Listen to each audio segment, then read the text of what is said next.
नमस्कार मित्रों, मैं विशाल सिंह वी काम ई लर्निंग में आपका स्वागत करते हैं। आज हमारा बैंकिंग चैप्टर के अंतर्गत रिस्क मैनेजमेंट, बैंक आपको जो रिस्क मैनेजमेंट करती है, जोखिम का प्रबंधन के विषय में सूचना प्रदान करेंगे।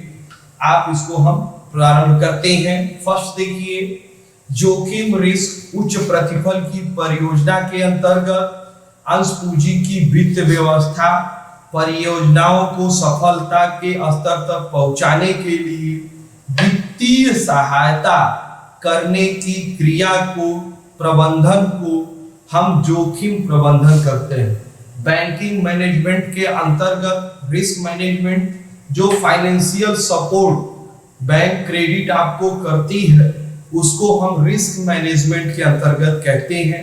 रिस्क मैनेजमेंट के अंतर्गत रिस्क आइडेंटिफिकेशन, जोखिम की पहचान करना, इंट्रोडक्शन, उनके विषय में जानकारी प्राप्त करना, कैपिटल इन्वेस्टमेंट, पूंजी का निवेश, ज्वाइंट वेंचर, संयुक्त विक्रय उपक्रम के उद्देश्यों को पूरा किया जाता है। फर्स्ट आपको हम बताना चाहेंगे risk management strategic and process. Risk management strategic and process. सबसे फर्स्ट, भारत में साहस पूंजी प्रथम की नियम की संरचना।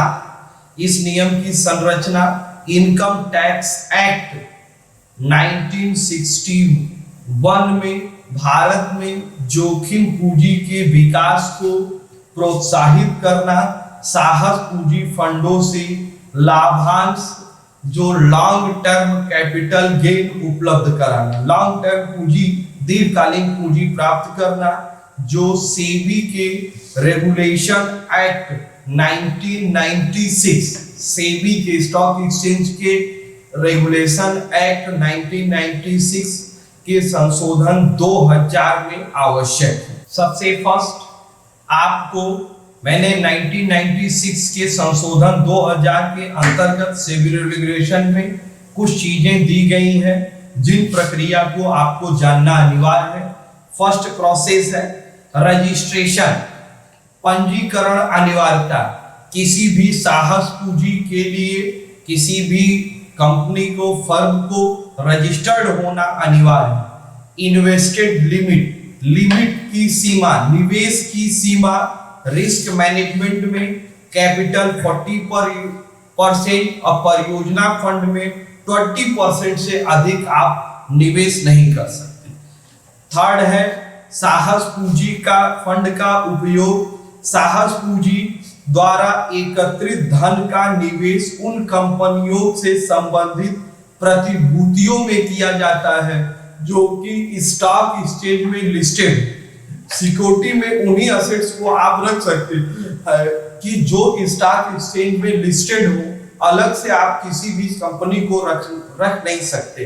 नेक्स्ट, साहस पूंजी के लिए निवेश प्रबंधन घरेलू कंपनियों तक यह सीमित होगा तथा सॉफ्टवेयर, इंफॉर्मेशन टेक्नोलॉजी, बायोटेक्नोलॉजी, कृषि व्यवसाय से संबंधित कंपनियां होंगी। फंड का मिनिमम फंड का कोस्ट क्या होगा? रिस्क मैनेजमेंट में कम से कम 5 करोड़ रुपया अनिवार्य है। निवेश कम से कम 5 लाख रुपए तक होगी। 5 करोड़ तक मैक्सिमम कर सकते हैं आप, और निवेश की सीमा आपकी 5 लाख तक होगी।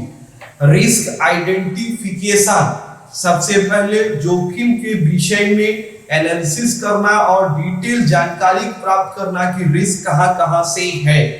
अब आप इसके अंतर्गत रिस्क शेयरिंग की, जोखिम को कैसे आप रिटेन कर सकते हैं और उन जोखिम का कम से कम प्रभाव पड़े। रिस्क मॉनिटरिंग, ओवरऑल प्लान तैयार की जाती है, उस पर सर्च किया जाता है, इंस्पेक्शन की जाती है, जिससे ये देखा जाता है कि हमारी रिस्क की क्या स्थिति है, मैनेजमेंट किया जाता है।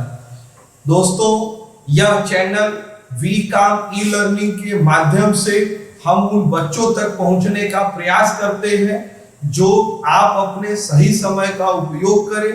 जो बच्चे किताब नहीं खरीद सकते हैं, दूर दराज के क्षेत्रों में हैं, जो कॉलेज यूनिवर्सिटी नहीं जा सकते हैं, लेकिन वह इस चैनल के माध्यम से अपने ज्ञान को बढ़ा सकते हैं, किसी भी आने वाले कंपटीशन में एग्जाम में आपका सहयोग करेगा। यदि आपको इस चैनल्स के माध्यम में मेरे इस चैप्टर में किसी भी प्रकार की कोई आपको डाउटफुल होती है तो आप कमेंट बॉक्स में उसे लिख सकते हैं, इसका डिटेल्स आपको दिया जाएगा। आपसे विनम्र अनुरोध है कि मेरे इस चैनल को मैक्सिमम आपको अच्छा लगे, तो ज्ञानवर्धक चीजें हैं, आप इसको जितना ज्यादा से ज्यादा फैलाएंगे, बढ़ाएंगे, तो आपकी भी इसके प्रति इंटरेस्ट जारी होगी। आप इसे लाइक करें, शेयर करें और दूसरों से इसके विषय में बताएं। Thank you.